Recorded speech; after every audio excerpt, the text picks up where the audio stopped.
Do I need all this stuff? The question I'm sure many of you are asking at this point is, do I need all this stuff?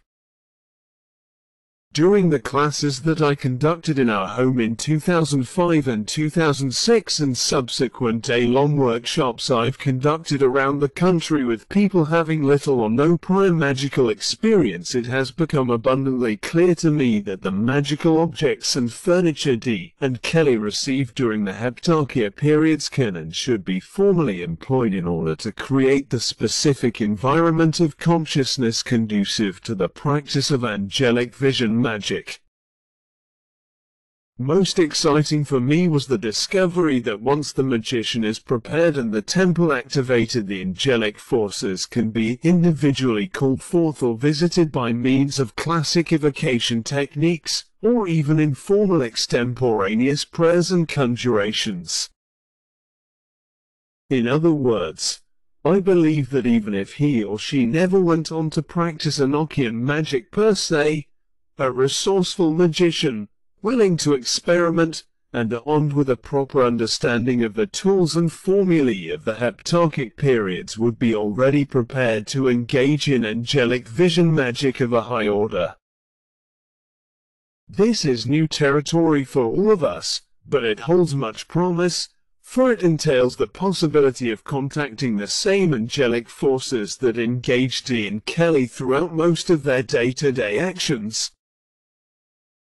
Obviously, dealing with these angelic forces offers an alluring challenge for today's more intrepid magicians who, when frustrated by gaps and perplexities in the original material, will not be afraid to go straight to the communicating angels for guidance and clarification on how all this should operate. I suggest, if you're serious about engaging in this magical art form, then you should, at the very least, provide yourself with a ring, a holy table, a layman, a sigillum Dei Emoth, and the 7 ensigns of creation. Make them out of paper if you have to. Copy them straight out of this book if you have to. But have them. Make them real to you. Consecrate them by using them. Use them to create your Enochian magic temple. The sense of art for some magicians is stimulated by replicating as much as humanly possible the tools and procedures as outlined in ancient texts. By doing so, they achieve a level of empowerment they believe is necessary to execute the work. Personally, my sense of art is quite happy with paper rings and photocopied holy tables. The temple. Upon the floor in the center of the room is a square carpet of red silk cloth large enough to accommodate the holy table and the chair of the scryer. Upon the silken carpet are placed 4 miniatures of the sigillum Dei Emoth, made of wax. They are covered and protected from the table legs by shallow cylindrical boxes. Upon the box-covered sigilli rest the 4 legs of the holy table. The holy table is made of sweet wood.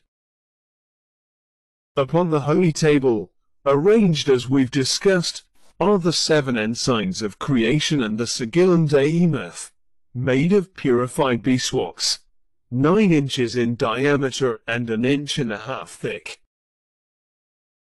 The holy table and all the objects upon it are covered by a red silk cloth with gold tassels that dangle from the corners. The ring and layman should be near. The magician should ceremonially put them on at the beginning of each session and remove them at the conclusion. Renaissance magicians often wore crowns and white linen robes, and on one occasion in preparation for a specific working, Dee and Kelley were instructed to wear white linen robes.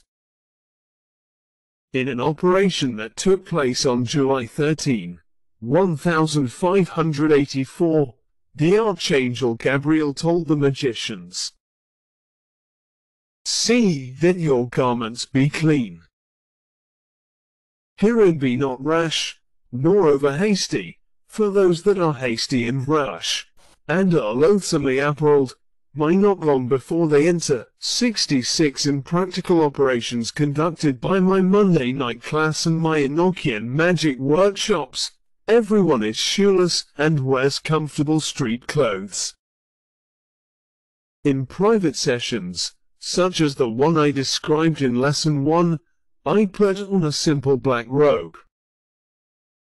Not only does it carry with it a certain personal magical virtue, but its color does not distract from the images reflected in the black mirror as I scry.